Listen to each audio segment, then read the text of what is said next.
Hello everyone, स्वागत है आप सभी का एक नए वीडियो में। दोस्तों, आज के इस वीडियो में हम जो है आप लोगों के लिए लेकर आए हैं जो है सेकेंड पेपर का बीएड के फर्स्ट सेमेस्टर के सेकेंड पेपर का टॉप 10 मोस्ट इंपॉर्टेंट क्वेश्चन, जो कि लॉन्ग क्वेश्चन है। ठीक है, इससे पहले हमने जो है शॉर्ट क्वेश्चन भी बता दिया है, उसका लिंक आपको वीडियो के डिस्क्रिप्शन में मिल जाएगा, वहाँ से आप लोग जो है उसे देख सकते हैं। ठीक है, इससे पहले हमने जो है फर्स्ट पेपर का भी जो है आपको जितने भी इंपॉर्टेंट क्वेश्चन है वो भी दे चुके हैं आपको, उसको भी आप लोग जो है डिस्क्रिप्शन में लिंक मिल जाएगा, वहाँ से देख सकते हैं। चलिए स्टार्ट करते हैं बीएड के फर्स्ट सेमेस्टर के जो है सेकेंड पेपर का मोस्ट इंपॉर्टेंट क्वेश्चन। इसमें से कई सारे क्वेश्चन जो है एज इट इज आपके एग्जाम में जो है कई बार जो है रिपीट किए गए हैं। ठीक है, और जो है कुछ नए क्वेश्चन भी हमने बनाए हैं जो कि आपके लिए बहुत ही ज़्यादा इंपॉर्टेंट और हेल्पफुल होगा। ठीक है, और इसमें से जो भी क्वेश्चन आपको ना आए आप हमें कमेंट कीजिएगा उस टॉपिक पर, उस सब्जेक्ट पर, या फिर उस क्वेश्चन को हम आपको जो है बता देंगे। ठीक है, तो ये जो है मोस्ट इम्पॉर्टेंट क्वेश्चन है, लॉन्ग क्वेश्चन है। चलिए सबसे पहला क्वेश्चन देखते हैं। सबसे पहला क्वेश्चन हमारा देखिए, सामाजिक विकास से आप क्या समझते हैं।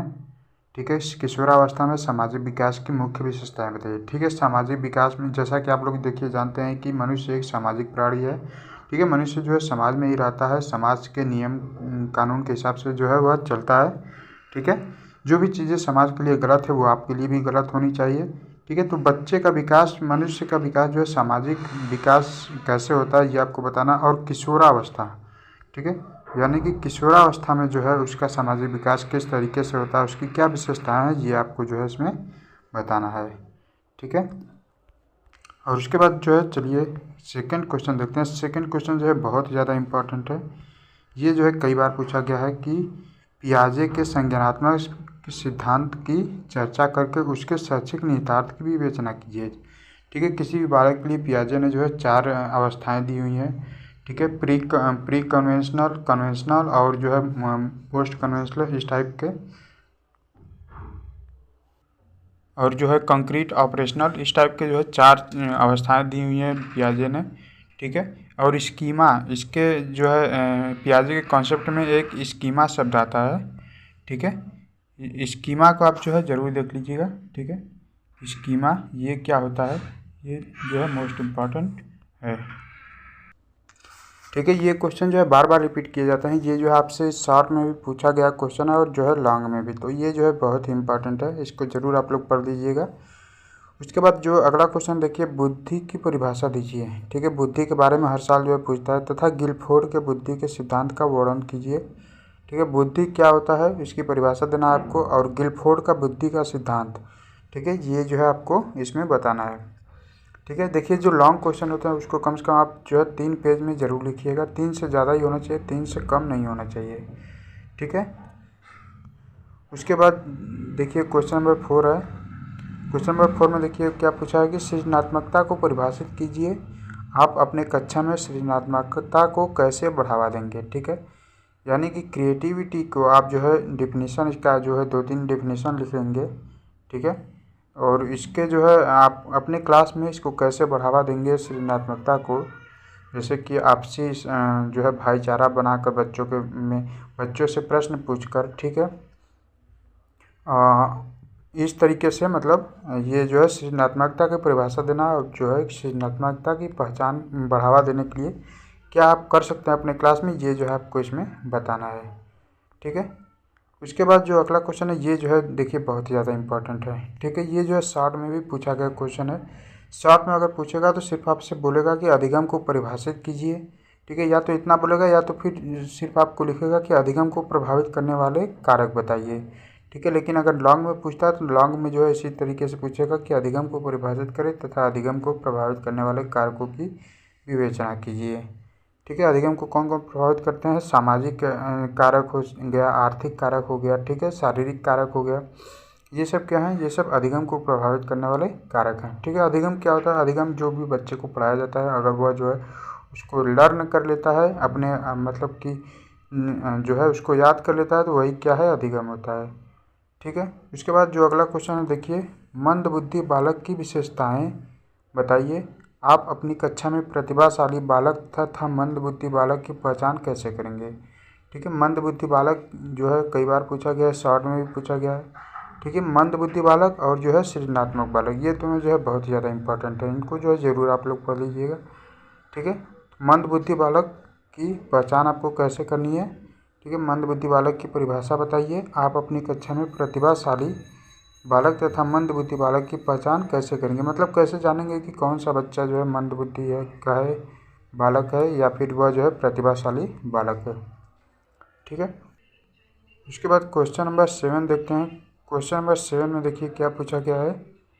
क्वेश्चन नंबर 7 में पूछा गया है कि वृद्धि और विकास में अंतर बताइए। ठीक है, ये जो शॉर्ट में भी पूछा गया था, अभी हमने जो है शॉर्ट वीडियो बना रखा है। शॉर्ट में जो क्वेश्चन आपको नहीं आएंगे उसमें से भी बताइएगा। ठीक है, उसमें भी ये क्वेश्चन पूछा गया है कि वृद्धि और विकास में अंतर बताइए। और अगर लॉन्ग में पूछेगा तो आपको इस तरीके से पूछेगा कि वृद्धि और विकास में अंतर बताइए, बाल्यावस्था तथा किशोरावस्था में होने वाले सामाजिक परिवर्तन की व्याख्या कीजिए। ठीक है, ये भी जो है इम्पॉर्टेंट क्वेश्चन है। ठीक है, ये जो है ज़रूर आप लोग देख लीजिए कि वृद्धि और विकास में क्या अंतर है। ठीक है, जैसे कि कोई भी बालक अगर वृद्धि कर रहा है तो सिर्फ जो है उसके शरीर में वृद्धि होगी, यानी कि आज जो है 2 फीट का है तो कल जो है 2 फीट 2 इंच का हो जाएगा। ठीक है, 3 फीट का हो जाएगा 1 साल बाद 2 साल बाद। तो उसके शरीर में जो वृद्धि होती है वही वृद्धि होता है, और जो विकास होता है वो अधिगम के थ्रू होता है। ठीक है, और उसके बाद जो अगला क्वेश्चन है देखिए क्या है कि व्यक्तित्व को परिभाषित करें, व्यक्तित्व परीक्षण के किसी एक विधि का वर्णन कीजिए। ठीक है, ये जो शॉर्ट में भी पूछा गया था क्वेश्चन, इसलिए मैंने इसको जो है इसमें आप लोगों के लिए जो है लिखा हुआ है कि व्यक्तित्व की परिभाषा पूछ दिया था। और जो है एक बार और पूछा था शायद 2017 में या 18 में पूछा था। ठीक है, कि व्यक्तित्व को जो है व्यक्तित्व के परीक्षण के लिए TAT परीक्षण। ठीक है, एक होता है TAT। ठीक है, TAT परीक्षण, और एक और होता है, एक होता है जो है रोरसा स्याही धब्बा परीक्षण।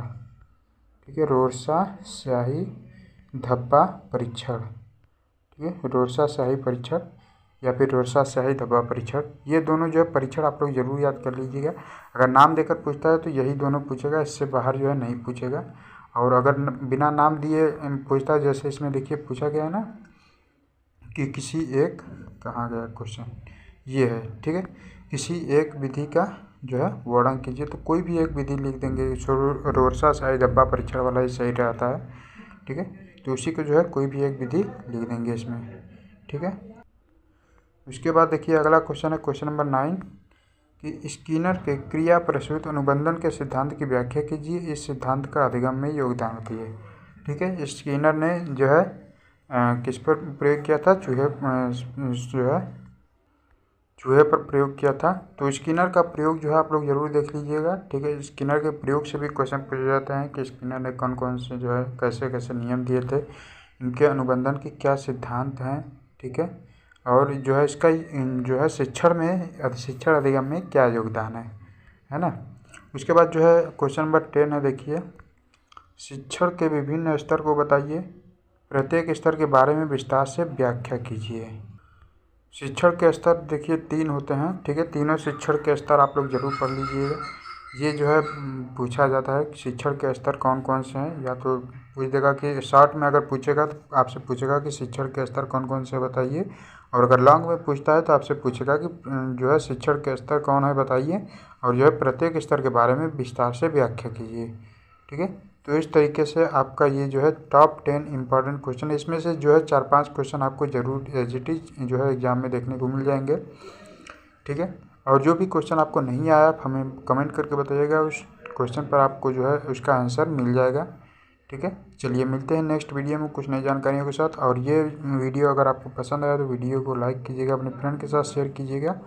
और अगर आप चैनल पर जो है पहली बार आए हुए हैं तो चैनल को सब्सक्राइब करके बेल आइकन को प्रेस कर लीजिएगा।